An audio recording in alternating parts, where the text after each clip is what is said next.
الحمد لله رب العالمين والصلاة والسلام على رسوله النبي الكريم سيد الأنبياء والمرسلين وعلى آله وصحبه أجمعين. أما بعد فأعوذ بالله من الشيطان الرجيم. بسم الله الرحمن الرحيم. فلولا نفر من كل فرقة منهم طائفة ليتفقهوا في الدين. صدق الله مولانا العظيم وبلغنا رسوله النبي الكريم الأمين. إن الله وملائكته يصلون على النبي يا أيها الذين آمنوا صلوا عليه وسلموا تسليما. الصلاة والسلام عليك يا سيدي يا رسول الله وعلى آلك وأصحابك يا سيدي يا حبيب الله. الصلاة والسلام عليك يا سيدي يا نبي الله وعلى آلك وأصحابك يا سيدي يا نور الله. اللہ رب العزت جل وعلا کا شکر و شکر ہے کہ اس کریم نے ہم سب کو ایک بار پھر اس مبارک نشست میں شرکت کی سعادت نصیب فرمائی. رب ذوالجلال ہم سب کا حاضر ہونا اور اس کی توفیق سے جو کلمات خیر جو اعمال صالحہ بجا لائیں وہ کریم اپنی بارگاہ اقدس میں قبول و منظور فرمائے. آج کی نشست کا موضوع احکام کا بنیادی علم فرض عین ہے. احکام کا بنیادی علم فرض عین ہے. اس موضوع پہ آج انشاءاللہ عزیز آپ کے سامنے کلام کیا جائے گا. موضوع میں دو چیزیں یعنی کہ دو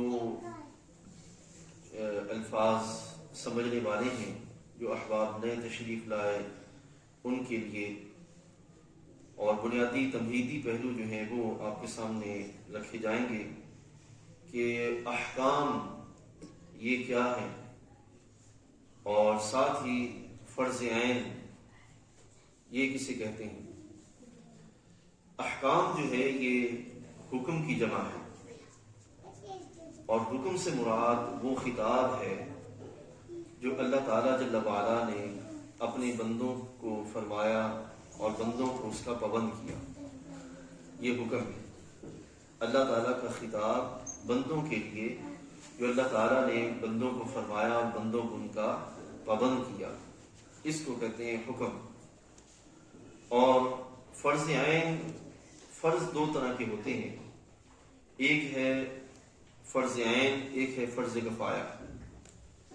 فرض وہ چیز جس کا ادا کرنا ہر عاقل اور بالغ مسلمان پر لازم ہے اللہ تعالیٰ کی طرف سے، اس کو فرض کہتے ہیں. پھر فرض کی آگے دو قسمیں، ایک ہے فرض عین اور ایک ہے فرض کفایہ.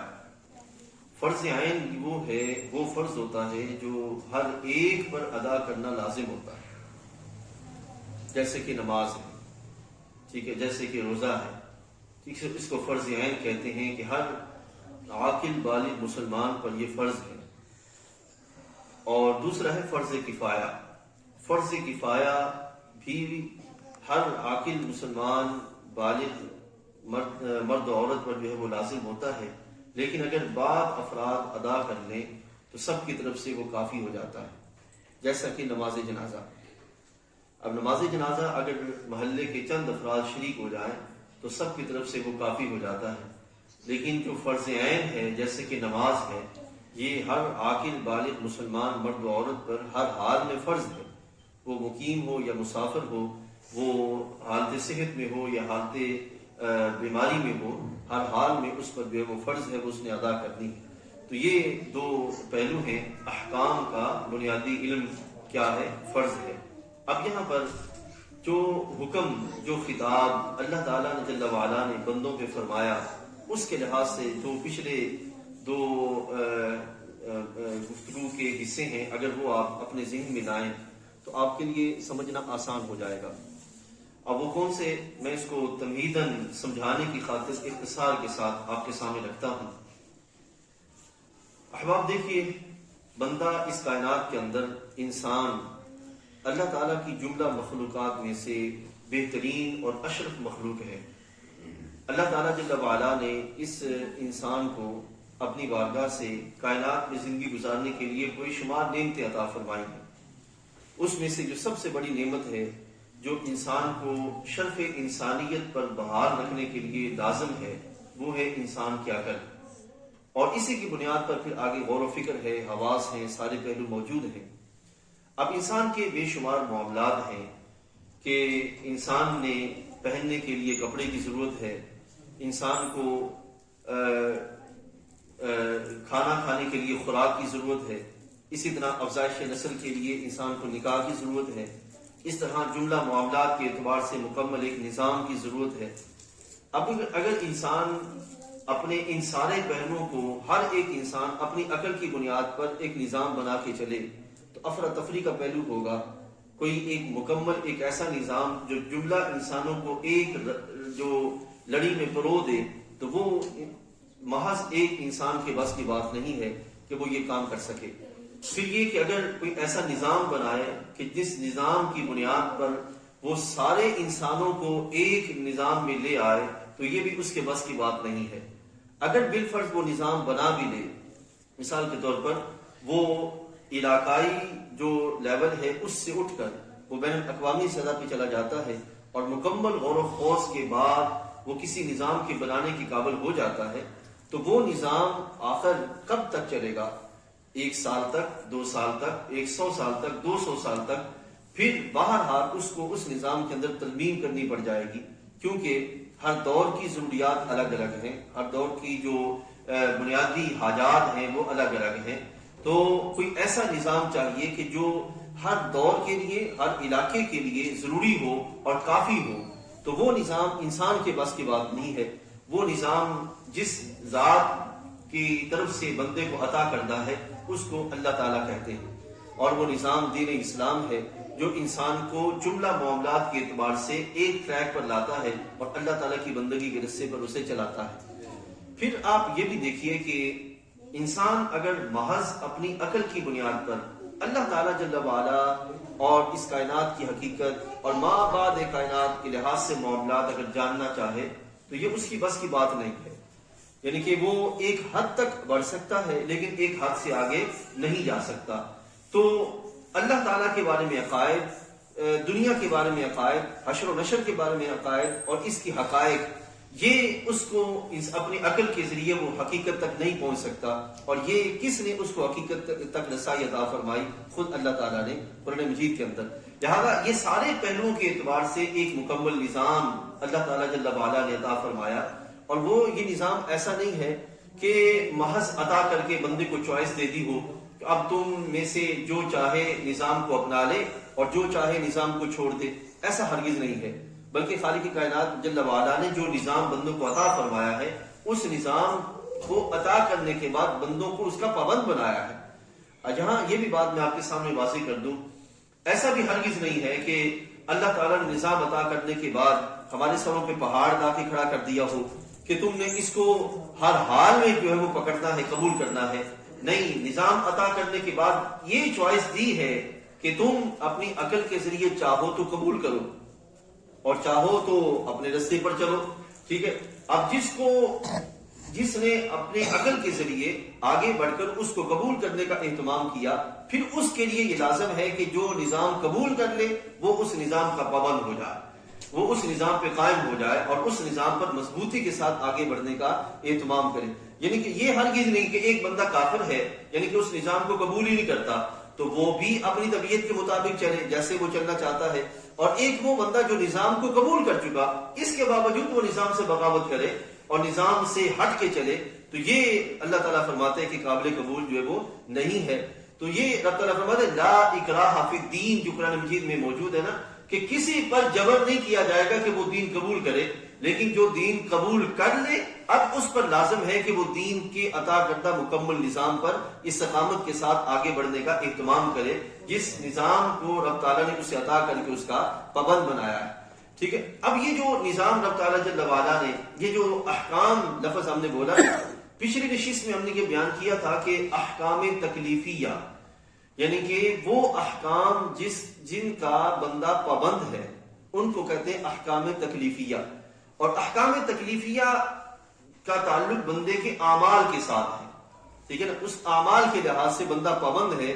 میں نے یہ پچھلی نشست میں یہ واضح کیا تھا کہ احکام تکلیفیہ میں جو اعمال آتے ہیں ان کا تعلق بندے کے اعمال کے ساتھ، ٹھیک ہے، جو عقائد ہیں ان کا نہیں آتا سلسلہ، اخلاقیات ان کا سلسلہ نہیں آتا، اس میں جو اعمال ہیں ان کا سلسلہ آتا ہے کہ بندے نے کون سا عمل کرنا ہے اور کون سا عمل نہیں کرنا، ٹھیک ہے۔ اب یہاں آگے آج ہم جو بڑھنے جا رہے ہیں احکام، خالق کائنات جل وعلا نے بندے کو احکام کے لحاظ سے اگر ان کو ڈیوائیڈ کیا جائے، تقسیم کیا جائے تو یہ 3 طرح کا علم ہے۔ احکام میں 3 طرح کا علم ہے۔ نمبر 1 عقیدے کی درستگی کا علم، عقیدے کی درستگی کا علم، وہ علم جس سے عقیدہ درست ہوتا ہو، نمبر 1۔ نمبر 2 عبادات کی درستگی کا علم، کیونکہ بندے کی زندگی میں یہ 3 چیزیں ہیں، پہلا عقیدہ ہے، دوسرے عبادات ہیں، اور تیسری جو چیز ہے انسانی زندگی کے اندر وہ اس کی معیشت، معاملات ہیں۔ انسان کی ساری زندگی جو ہے وہ ان 3 چیزوں کے اندر جو ہے وہ بند ہے، ان 3 چیزوں سے باہر نہیں جاتی۔ سب سے پہلے عقیدہ ہے، اس کے بعد اس کی عبادات ہیں، تیسری جو چیز اہم ہے وہ کیا ہے، اس کے معیشت، معاملات۔ یہ 3 چیزیں انسان کی زندگی ساری، اگر انسان کے سارے اعمال کو اکٹھا کر کے ڈیوائیڈ کریں کہ تقسیم کیا جائے کہ کتنی بنیادی مین شعبے بنتے ہیں، تو پہلا شعبہ انسان کا عقیدہ بنے گا، دوسرا شعبہ انسان کی عبادات بنے گی، اور تیسرا شعبہ انسان کی معیشت اور معاملات بنے گے۔ یہ 3 شعبے بنتے ہیں۔ تو رب کائنات جل وعلا نے ان تینوں کے اعتبار سے شریعت اسلامیہ کے اندر ہمیں احکام عطا فرمائے ہیں کہ ان تینوں کے لحاظ سے جب وہ اہتمام کیا جائے۔ اب یہاں پر میرے بھائیو بزرگوں، سب سے پہلی چیز کیا ہے، عقیدے کی درستگی کا علم۔ شریعت مطہرہ کے اندر ایک ہے عبادات، ایک ہے معاملات، ایک ہے عقیدہ۔ عقیدے کی بنیاد پر ایمان ہے۔ اگر کسی بندے کا عقیدہ ٹھیک نہیں ہے، اس کا مطلب ہے اس کے پاس ایمان کی سلامتی میں خطرے ہیں۔ اس کو کیا لازم ہے کہ وہ پہلے کیا کرے، اپنے عقیدے کی درستگی کا اہتمام کرے، صحیح علم عقیدے کے لحاظ سے حاصل کرنے کی کوشش کرے، ٹھیک ہے۔ اگر بالفرض اس میں عقیدے کی درستگی کا علم نہیں ہے اور وہ عبادات میں بہت آگے ہے، معاملات میں بہت اچھا ہے، تو عقیدے کی خرابی اس کے سارے پہلوؤں پر کیا کرے گی، پانی پھیر دے گی۔ لیکن اگر عقیدہ درست ہے تو اللہ تعالیٰ اس عقیدے یعنی کہ ایمان کی درستگی کی برکت سے اللہ تعالیٰ اس کو اعمال کی درستگی کی بھی توفیق عطا فرما دے گا۔ اس اعتبار سے یہ ضرورت ہے پہلے کیا کیا جائے، عقیدے کی درستگی کا اہتمام کیا جائے۔ آج عموماً آپ نے یہ لفظ سنے ہوں گے، ہم سیدھے سادے مسلمان ہیں، ہمارا اس سے جو ہے وہ کوئی لینا دینا نہیں ہے، کون کیا ہے۔ نہیں میرے بھائیو، شریعت مطہرہ ایک مکمل نظام ہے، اور اس مکمل نظام کے اندر سیدھا سادہ ہونا بھی رکھا گیا ہے، لیکن وہ سارے خطرات کہ جس کے سبب تمہارا سیدھا ہونا خرابی کا شکار ہو جائے، وہ پہلو بھی بیان کیے گئے ہیں کہ ان خطرات کو بھی سمجھنے کا اہتمام کیا جائے۔ اس میں عقیدے کے اندر سب سے پہلی جو چیز ہے وہ یہ ہے کہ بندہ بحیثیت مسلمان اسلام اور دوسرے جو دنیا کے اندر مذاہب ہیں، یہودی ہیں، عیسائی ہیں، ہندو ہیں، سکھ ہیں، ان کے مقابلے میں اسلام کے عقائد کیا ہیں وہ سیکھے۔ اسلام کی جو ضروری عقائد ہیں وہ سیکھے بحیثیت ادیان، یعنی کہ وہاں یہودیت کے مقابلے میں ہمارا عقیدہ کیا ہے اللہ تعالیٰ جل وعلا کے لحاظ سے، اور عیسائیوں کے لحاظ سے، ہندوؤں کے لحاظ سے مسلمان کا اللہ تعالیٰ جل وعلا کے بارے میں عقیدہ کیا ہے، پھر اس کے نبی علیہ السلام کے بارے میں عقیدہ کیا ہے، حشر و نشر کے بارے میں عقیدہ کیا ہے، کتابوں کے بارے میں عقیدہ کیا ہے، فرشتوں کے بارے میں کیا عقیدہ ہے، یہ سارے کے سارے عقیدے سمجھے جائیں۔ پھر دوسرا اس کے اندر آ کے ایک اور پہلو بنتا ہے وہ یہ ہے، ایک ہے یہود و نصارہ ان کے کفر کے مقابلے میں اسلام کے عقائد کو سیکھنا، اور ایک ہے مسلمانوں کے اندر جو کلمہ گو موجود ہیں ان میں سے جہاں درست عقائد کا سلسلہ موجود ہے وہ سیکھنا، ٹھیک ہے۔ یہ اپنی جگہ اہم ہے، وہ اپنی جگہ اہم ہے کہ اس کے سیکھنے سے بندہ اسلام میں باقی رہ جائے گا، اور وہ جو مسلمانوں کے اندر کلمہ گو افراد کے درمیان جو درست رستہ ہے جس کو نبی علیہ السلام نے فرقہ ناجیہ فرمایا ہے، اس رستے کو بھی سیکھنے کا اہتمام کیا جائے۔ آج افسوس کے ساتھ یہ کہنا پڑتا ہے کہ احباب وہ جو رستہ جس کو نبی علیہ السلام نے فرقہ ناجیہ فرمایا اس رستے کی طرف آنے کا اہتمام نہیں کرتے۔ نتیجہ یہ نکلتا ہے کہ بہت سی جگہوں پر گمراہیاں، فسق و فجور کے رستے عقیدے کے اعتبار سے سامنے آ رہے ہیں۔ یعنی کہ ایک ہے اسلام کے لحاظ سے عقیدہ اور ایک ہے اہل سنت و جماعت کے لحاظ سے عقیدہ. اسلام کے لحاظ سے عقیدہ اس لیے سمجھنا ضروری ہے کہ بندہ کفر سے بچ جائے، اور اس اہل سنت و جماعت کا عقیدہ صحیح طور پہ سیکھنا اس لیے ضروری ہے کہ بندہ دائیں بائیں جو گمراہ پہلو ہیں ان سے بچنے کا اس کا جو ہے وہ اہتمام ہو جائے. ٹھیک ہے، تو یہ ازحد ضروری ہے کہ ضروریات کے لحاظ سے جو عقائد ہیں. میں ایک مثال عرض یہ دیتا ہوں. یہ مہینہ ہے حضرت سیدنا صدیق اکبر رضی اللہ تعالیٰ عنہ سے منسوب، یعنی کہ آپ کا یوم وصال اس میں ہے. اب انشاءاللہ اگلی اتوار سے نیکسٹ جو اتوار آئے گی دوسری اتوار، اس میں ہم خاص طور پر پوری نشست جو ہے حضرت سیدنا صدیق اکبر رضی اللہ عنہ کی افضلیت کو بیان کریں گے انشاءاللہ عزیز، اس میں انشاءاللہ بیان ہوگا. اب حضرت امام ربانی مجدد الفسانی رحمۃ اللہ تعالی علیہ لکھتے ہیں کہ ضروریات اہل سنت میں سے ایک چیز یہ ہے کہ بندہ اس بات کو جانے کہ حضرت سیدنا ابو بکر رضی اللہ تعالی عنہ صدیق اکبر ہیں. جو آپ کو صدیق اکبر ہونا آپ کا تسلیم نہ کرے وہ بندہ اہل سنت میں نہیں ہے. عوام روٹین میں اس چیز کی خبر نہیں ہے، ٹھیک ہے نا، لیکن یہ کتنا بنیادی اہم پہلو ہے کہ جس کو ہمارے اسلاف نے بیان کیا کہ حضرت ابو بکر رضی اللہ عنہ کا صدیق اکبر تسلیم کرنا یہ ضروریات اہل سنت میں سے ہے. ٹھیک ہے، لیکن کہ اس کو اہل سنت جو اس کا انکار کرے گا وہ اہل سنت میں نہیں رہے گا. یہ اس کا جو وہ پہلو ہے. اسی طریقے سے صحابہ اکرام رضوان اللہ علیہم اجمعین، یہ میں ایک مثال عرض کر رہا ہوں اہل سنت کے لحاظ سے. صحابہ اکرام رضوان اللہ علیہم اجمعین سارے کے سارے شرف صحابیت میں سب برابر ہیں، لیکن درجات میں تفاوت ہے. ان کے درجات میں کوئی بلند درجے کا، کوئی ادنا درجے کا، اس طرح کے درجات موجود ہیں. اب یہاں پہ دو جملوں کے اندر ساری ناسبیت اور خارجیت اور لفظیت کو بیان کر کے اہل سنت ہونا بیان کر دیا کہ جو بندہ درجات کو بھلا دے وہ ہے رافضی، اور جو درجات کو ملا دے وہ ہے خارجی، اور دو درجات کو باقی رکھ کے آگے بڑھنے کا اہتمام کرے وہ ہے اہل سنت و جماعت. سمجھائی کتنا جو ہے وہ نازک اور اہتمام کے ساتھ اس کا ہمارے اسلاف نے بیان کیا. درجات کو بھلا دے مطلب سرے سے ہی ختم کر دے، ٹھیک ہے. درجات کو ملا دے، کہے کہ سب برابر ہیں، وہ ہے خارجی. بھلا دے اور کہے کہ حضرت علی کرم اللہ وجہہ مجھ کے علاوہ کوئی نہیں ہے، وہ ہے رافضی. اور جو ہر درجے کو باقی رکھ کے اس کی شان کو بیان کرے اس کو کہا جاتا ہے اہل سنت و جماعت. تو یہ ہے ضروریات اہل سنت. ٹھیک ہے، اس چیز کو، ان چیزوں کو سیکھنے کا باقاعدہ جو ہے وہ اہتمام کیا جائے. تو سب سے پہلی چیز جو آتی ہے وہ کیا ہے؟ عقیدے کی درستگی کا علم. ٹھیک، اس کے بعد دوسری جو چیز آتی ہے میرے بھائیوں بزرگوں وہ ہے عبادات کا حکم، عبادات کی درستگی کا علم. اب بندہ جب بالغ ہوتا ہے، کوئی بھی بچہ، تو بلوغت کے بعد سب سے پہلے اس پر جو عبادت فرض ہوتی ہے وہ ہے نماز. کیوں؟ یہ وہ عبادت ہے جو آسان ہے. ٹھیک ہے نا، امین مرد و عورت، امیر و غریب، ہر ایک پر ہر حال میں یہ بندہ اس عبادت کو ادا کر سکتا ہے. لہٰذا سب سے پہلے جو عبادت لازم آتی ہے وہ کون سی ہے؟ نماز. اور نماز فرض عین ہے، یہ بھی نہیں کہ فرض کفایہ ہے، فرض عین ہے. اب جب نماز کی فرضیت کا معاملہ آتا ہے تو پھر نماز سے پہلے کچھ چیزیں ایسی ہیں جن کو کرنا لازم ہے. اور وہ کون سی چیزیں ہیں؟ وہ ہے نماز سے پہلے نماز کی اوقات کا جاننا، نماز کے لحاظ سے طہارت کا جاننا، نماز کے لحاظ سے جملہ جو معاملات ہیں، قبلہ کی کیفیات، ان ساری چیزوں کو جاننا یہ نماز کے تحت آتا ہے. اب ایک بندہ ہے وہ نماز تو پڑھتا ہے لیکن اس کو طہارت کی خبر نہیں ہے. ایک وہ بندہ ہے نماز تو پڑھتا ہے لیکن قبلے کی درستگی کا علم نہیں ہے، اوقات کے لحاظ سے علم نہیں ہے، اس کو نیت کی درستگی کا علم نہیں ہے، تو وہ بیچارہ نماز کیا پڑھے گا؟ اسی طرح خود نماز کے لحاظ سے جو احکام و مسائل ہیں وہ سیکھنے کا اہتمام کیا جائے کہ نماز میں کیا فرض ہے، کیا واجب ہے، کیا سنن ہے، کیا مستحب عمل ہے، اس کو کرنے کا اہتمام کیا جائے. اس طرح دیکھیے شریعت مطہرہ بندے پر وہ حکم لاتی ہے جو اس کی بساط میں ہے. اسی کو اللہ تعالیٰ فرماتے ہیں لا یکلف اللہ نفسا الا وسعها. اللہ تعالیٰ کسی بندے پر اس کی جان سے زیادہ بوجھ نہیں ڈالتا. تو یہ ایک بندہ وہ ہے جو نماز پڑھ سکتا ہے تو اس کی نماز کی فرضیت ہے.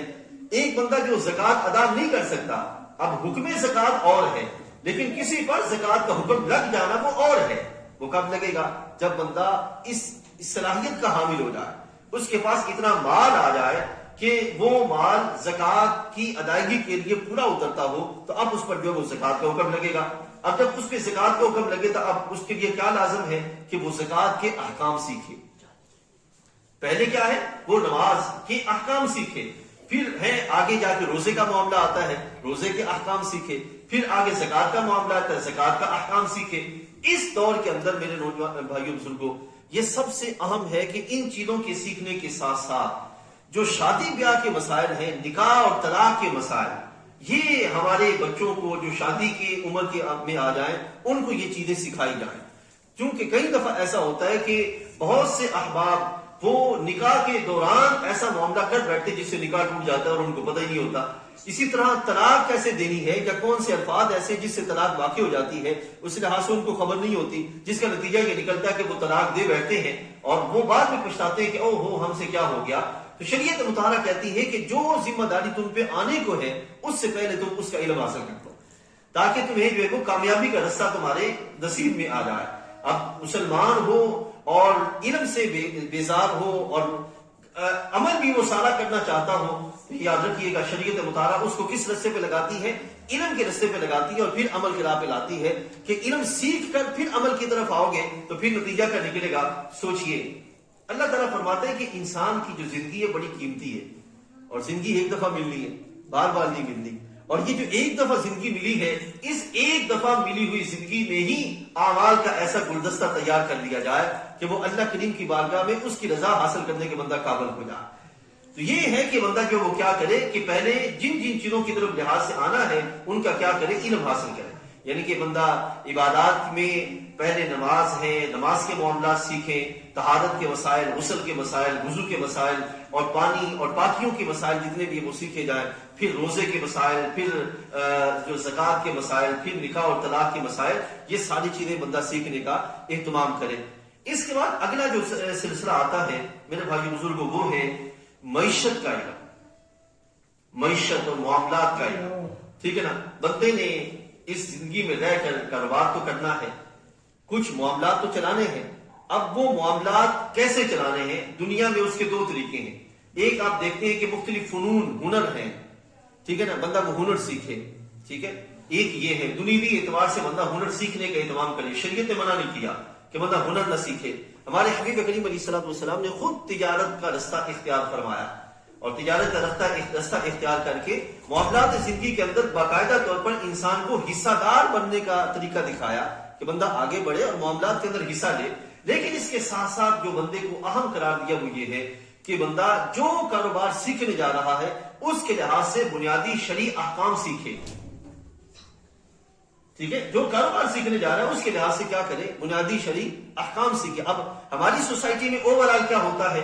ہم کاروبار کیسے کیا جائے یہ تو سیکھتے ہیں، لیکن کاروبار کے لحاظ سے جو احکام ہیں شرعی طور پر وہ نہیں سیکھ پاتے۔ اب اس کا نتیجہ کیا نکلتا ہے کہ پیسہ ہم نے ہمارے ہاتھ آنا ہے، وہ پیسہ ہو سکتا ہے سود کی کسی مد میں ہمارے درمیان آ رہا ہو، لین دین کے درمیان معاہدہ کرتے ہوئے کوئی ایسی صورت بن جائے جو صورت آگے سود کا رستہ نکالتی ہو، یا کوئی ایسی صورت بن جائے جس سے کسی کی حق تلفی ہوتی ہو، یا کوئی ایسی صورت بن جائے کہ جس کے لحاظ سے بندہ اپنا حق جو ہے وہ ضائع کر رہا ہو۔ تو شریعت مطالعہ یہ کہتی ہے کہ معاملات کے لحاظ سے بھی جو ہے وہ علم کو سیکھنے کا جو ہے وہ اہتمام کیا جائے، تاکہ اس کے معاملات درستگی کے راہ پر چلتے ہوئے سود سے، حق تلفی سے یا حق کے ضیاع سے بندہ اپنے آپ کو بچانے کے قابل ہو جائے، ٹھیک ہے۔ تو یہ ہے میرے بھائیوں بنیادی چیزیں کہ بندہ جو ہے وہ جو فرض عین چیزیں ہیں ان میں ان چیزوں کو سیکھے۔ اب آپ دیکھتے ہیں کہ ایک بچہ کیمسٹری پڑھتا ہے، فزکس پڑھتا ہے، بایو پڑھتا ہے، میڈیکل سائنس کی طرف جاتا ہے، یا جو انجینئرنگ ہے بندہ اس کی طرف آتا ہے۔ آپ مارکیٹ میں دیکھ رہے ہیں کہ اس وقت جتنی بھی ریسرچ ہے یہ ویسٹ کی طرف سے ہمارے درمیان آ رہی ہے۔ اب اگر اسلامی اصول و ضوابط کا صحیح پتہ نہیں ہوگا تو کئی ایسی چیزیں علوم کے اندر موجود ہیں کہ بندہ اگر اس پر ایمان رکھے تو ایمان ہاتھ سے چلا جاتا ہے۔ بندہ اس پر ایمان رکھے، ایک میں مثال عرض کیے دیتا ہوں۔ مثال کے طور پر فزکس میں ایک قانون ہے کہ مادہ فنا نہیں ہوتا بلکہ اپنی حالت تبدیل کرتا ہے۔ اب اس کائنات کے اندر جو بھی چیز ہے وہ فنا ہونے والی ہے سوائے اللہ تعالیٰ کی۔ اب اگر بندہ کائنات کی کسی شے کے بارے میں یہ عقیدہ رکھے کہ وہ شے فنا ہونے والی نہیں ہے تو وہ تو بندہ کفر کرنے بیٹھے گا، کیونکہ کائنات میں سے ہر شے کیا ہونے والی ہے؟ فنا ہونے والی ہے، اور جو فنا ہونے والی ذات نہیں ہے، یعنی کہ جس کو فنا نہیں بقا ہی بقا ہے، وہ کون سی ذات ہے؟ اللہ تعالیٰ کی ذات ہے۔ اب بحیثیت مسلمان ایک بچہ پڑھ تو رہا ہے لیکن اس کو حقیقت کا علم نہیں اور وہ اس پہ ایمان رکھ بیٹھے تو نتیجہ کیا نکلے گا؟ تو اس بات سے ضروری ہے کہ علم کے پڑھنے کے ساتھ ساتھ بندہ ان راہوں کو صحیح طور پر سمجھے کہ قانون فزکس اور کیمسٹری کا پڑھ رہا ہے، یہ ہرگز نہ سمجھے گا کہ شریعت مطالعہ نے فزکس اور کیمسٹری کے قانون کی حیثیت کے لحاظ سے جو احکام ہے وہ بیان نہیں فرمائے، باقاعدہ طور پر موجود ہیں۔ اسی طرح جو دوست اکنامکس پڑھتے ہیں یا بینکنگ کی طرف جاتے ہیں، مسجد میں چونکہ ایسے احباب آتے رہتے ہیں، ان سے بات چیت جاری رہتی ہے۔ میں ایک دوست میرے پاس آئے تو میں نے ان سے پوچھا کہ اس وقت لیٹسٹ جو آپ کے درمیان ٹرمز چل رہی ہیں، اصطلاحات چل رہی ہیں شیئرنگ کے لحاظ سے اور بہت سی چیزیں، یہ کیا ہیں؟ مجھے انہوں نے بتائی۔ اب جب انہوں نے مجھے بتائی چیزیں تو میں نے انہیں پھر شریعت کے جو احکام تھے سود کے لحاظ سے وہاں پہ جو بنتے تھے میں نے وہ بیان کیے۔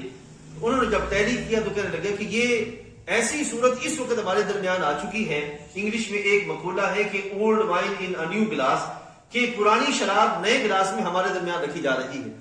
اسی طرح پرانی جو اصطلاحات ہیں ان کو نئی صورتوں میں ڈھال کر ہمارے درمیان رکھا جا رہا ہے، اور اس کی صورت کیا بن رہی ہے کہ ہمیں خبر نہیں ہوتی کہ چونکہ شرع کا حکم وہاں پہ کیا ہے، تو ہم کہتے ہیں چونکہ اب نیا زمانہ ہے، نئے حالات ہیں، اور نئے حالات کے اعتبار سے یہ چیزیں آ رہی ہیں تو ہم اس کو اڈاپٹ کرتے ہوئے اور اس کے پیچھے بھاگتے ہوئے نظر آتے ہیں۔ تو اس لحاظ سے شریعت کا علم ہر قدم پہ اپنے سامنے رکھنا یہ ضروری ہے، تاکہ بندہ جو ہے وہ نظریات ایسے نہ رکھ بیٹھے جس سے کفر آتا ہو، یا کوئی عمل ایسا نہ کر بیٹھے جس سے جو ہے وہ حرام کی صورت بن جائے، یا کوئی حرام کوئی ایسا نہ کر بیٹھے جس کو حلال سمجھنے سے بندہ کافر ہو جاتا ہے۔ تو یہ ساری چیزیں بندے کو سیکھنا جاننا ازحد ضروری ہے۔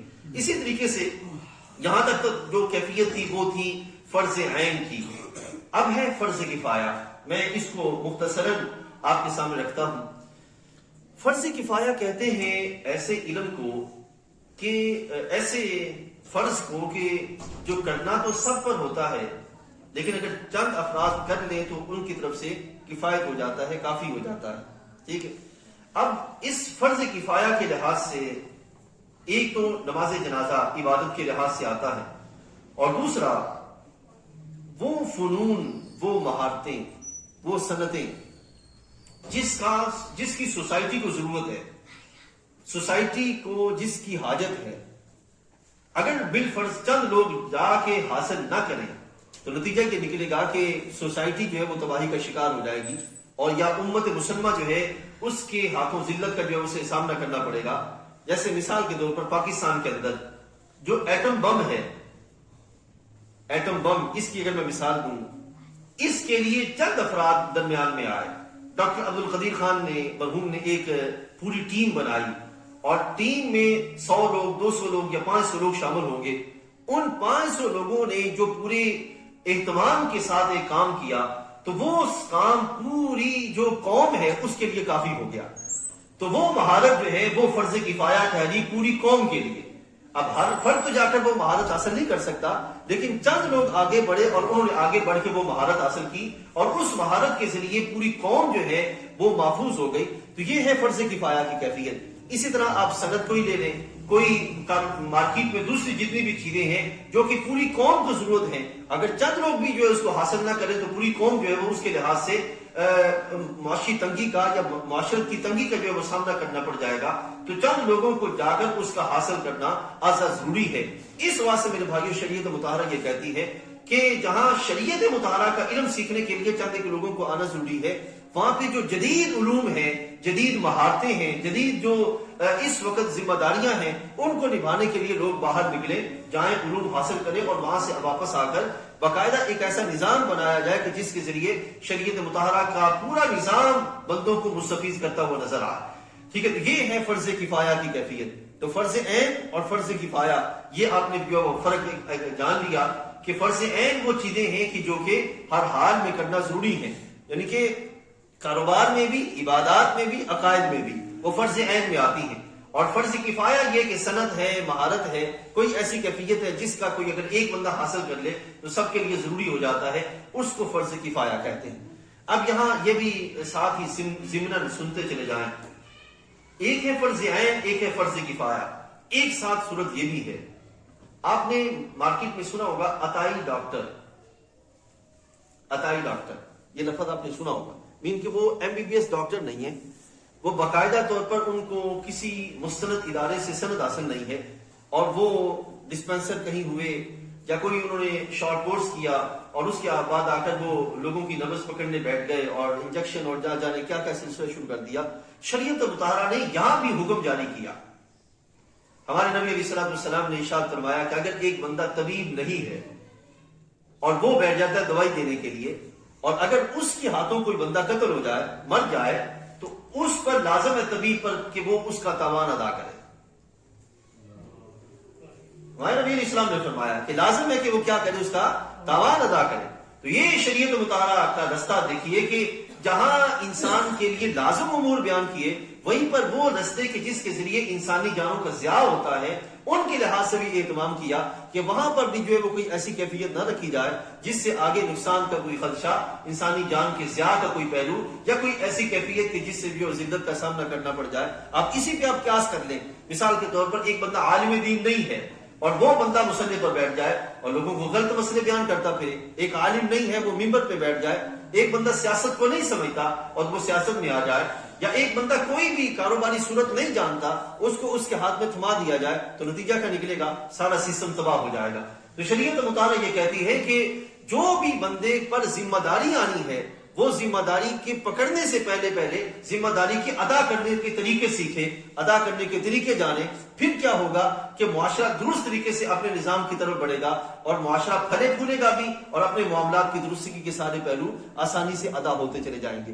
افسوس کے ساتھ یہ کہ آج کے نوجوان جو ہیں وہ اکثر و بیشتر اگر کہیں فنون حاصل کر بھی لیں تو شرع کے احکام کو صحیح طریقے سے نہیں سیکھتے، اور اسی طرح جو جدید علوم ہیں ان کی طرف جانا ہمارے نوجوانوں کی بس کی بات اپنی غفلت کے سبب نہیں ہو پا رہی. تو یہ ہمیں اپنے نوجوانوں کو، اپنے بچوں کو، اپنے گھر میں بچیوں کو اس طرح کی ترغیب اور اس طرح کی جو ہے وہ دعوت دینی چاہیے کہ وہ جو ذمہ داریاں ہیں کل کو ان کے کندھوں پہ آنی ہیں، ان ذمہ داریوں کے صحیح طریقے سے ادا کرنے کے لحاظ سے آج ہی اپنے جو ہے وہ علوم کی سیکھنے کا اہتمام کیا جائے. یہ مرد کے لیے بھی ضروری ہے اور عورت کے لیے بھی ضروری ہے. ان کے لحاظ سے بھی یہ سلسلے جو وہ رکھے جائیں تاکہ وہ کل کو، کیونکہ آپ اس بات کو جانتے ہیں آج ویسٹ کی طرف سے جتنی تیزی سے جال بچھایا جا رہا ہے مسلمان عورت کو گمراہ کرنے کا، شاید اس سے پہلے کبھی نہیں تھا.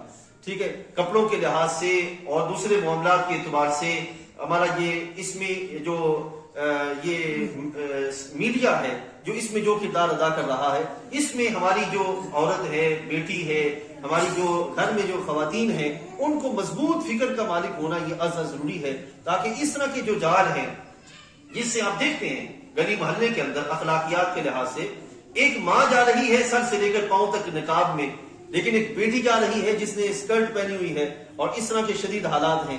تو آپ سوچئے کیا توقع کرتے ہیں کہ کل کو بیچاری ماں اس لڑکی سے کیا توقع کرے گی کہ جس آج پردے کی ذمہ دار میں ہوں، کیا میری بیٹی کل کی ذمہ دار بن پائے گی؟ اس اعتبار سے میرے بھائیوں ازحد ضروری ہے. اسی طرح ہمارے نوجوانوں کے اعتبار سے بھی کہ آج اگر ہم اس کو بچہ بچہ کہہ کر 15-20 سال کی عمر گزار دی جائے تو جب 20 سال کے بعد وقت آئے گا تو اس کے پلے کچھ نہیں ہوگا، تو وہ ذمہ داریوں کو کیا سنبھالے گا؟ اس واسطے شریعت مطالعہ یہ کہتی ہے کہ کل کو اگر کوئی نوبت پیش آنی ہے اس سے پہلے ان کو ان ذمہ داریوں کو نبھانے کا طریقہ سکھایا جائے. پھر نتیجہ کا نکلے گا کہ اللہ تعالیٰ جل وعلا، کیونکہ بات کو ختم کرتے ہیں یہ بات عرض کر کے کہ رب تعالیٰ کیا فرماتا ہے، ربنا آتینا فی الدنیا حسنہ وفی الآخرۃ حسنہ، کہ دنیا میں حسنہ پہلے ہے، آخرت کا حسنہ بعد میں ہے. دنیا میں جو درستگی ہے اگر وہ بندے کو نصیب ہو جائے گی تو اس کی بنیاد پر اللہ آخرت کی درستگی بھی عطا فرمائے گا. یہ ہمارے مسلمانوں نے عجب سوچ لیا کہ بھی آخرت میں بخشا جانا ہے، سارا معاملہ ہو جانا ہے، آج جو مرضی کرتے بگاڑ جو جس رستے پہ مرضی چلتے پھرے. نہیں، شریعت مطالعہ کہتی ہے کہ تمہاری وجہ سے یہ دنیا سنورے گی اور تمہاری وجہ سے یہود و نصارہ کو اسلام کی طرف آنے کا موقع ملے گا، اور اگر تم ہی راہیں جدا کر بیٹھو گے اپنی اسلام سے تو پھر تمہارا جو ہے وہ اوروں کو اسلام کی طرف کون لانے کا اہتمام کرے گا. اس اعتبار سے یہ چیزیں ہمیں عوامی لیول پر بھی سمجھنے کی ضرورت ہے، اور یہ چیزیں ہمارے جو حکمران یا سیاست میں جو آنے کا ذوق رکھتے ہیں ان کو بھی یہ سمجھنے کی ضرورت ہے کہ اسلام کسی خواب خیال کا نام نہیں، محض کسی نظریے کا نام نہیں، مکمل نظام کا نام ہے، اور جس نے بھی اس میں جو ذمہ داری لینی ہے وہ مکمل نظام کی صورت میں اس کو اپنانے کا اہتمام کرے، پھر نتیجہ یہ نکلے گا کہ اللہ تعالیٰ جل وعلا ہمیں صحیح طور پر بہاریں عطا فرمائے گا۔ اب آج کی جو نشست ہے یہ چونکہ 11ویں شریف کے لحاظ سے بھی ہے، 11ویں شریف کے لحاظ سے بھی، کیونکہ اس میں 11ویں شریف کا سلسلہ بھی رکھا گیا ہے، تو ایک بات سیدی غوث اعظم محبوب سبحانی حضرت شیخ عبد القادر جیلانی رضی اللہ تعالیٰ عنہ آپ کے لحاظ سے بھی عرض کرتا چلوں، خاص طور پر ہمارے ہاں حضرت سیدی غوث اعظم رضی اللہ تعالیٰ عنہ محض پیران پیر، پیر دستگیر کے نام سے معروف ہیں۔ کوئی شک نہیں ہے کہ آپ پیران پیر، پیر دستگیر ہیں، لیکن آپ کا جو تعارف ہے اصل وہ آپ نے خود بیان فرمایا کہ درست العلم حتی صرت قطبا، کہ میں علم حاصل کرتا رہا یہاں تک کہ قطب بن گیا، علم حاصل کرتا رہا علم کی بنیاد پر۔ اور علم کتنا حاصل کیا؟ آپ فرماتے ہیں اس وقت اس زمانے میں جتنی بھی علوم موجود تھے میں نے وہ سارے حاصل کیے۔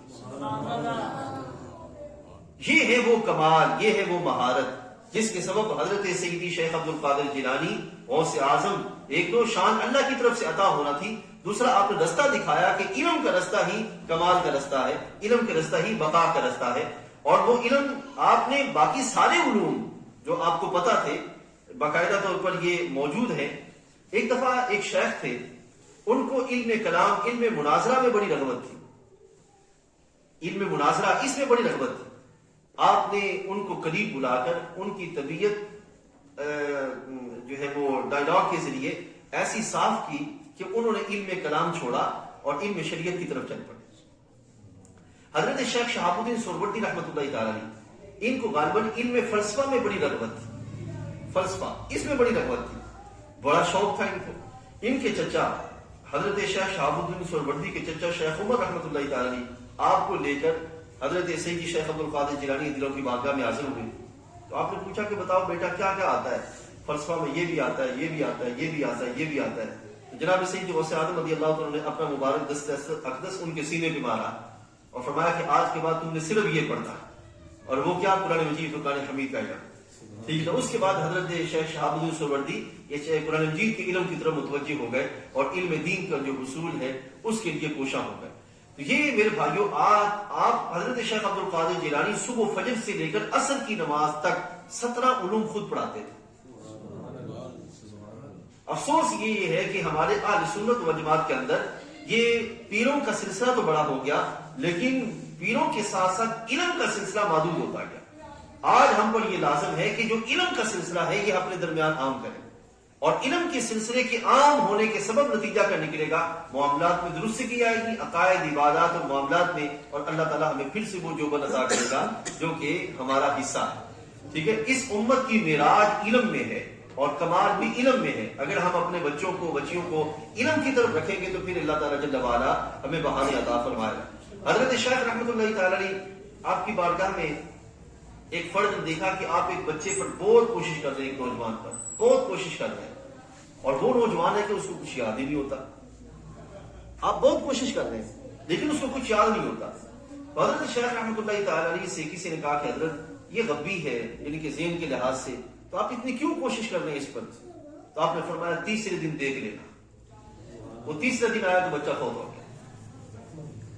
آپ نے فرمایا کہ میں نے اس کو اس لیے اپنے ساتھ لگائے رکھا کہ علم کے رستے پہ رہے گا تو جنت کے رستے پہ رہے گا۔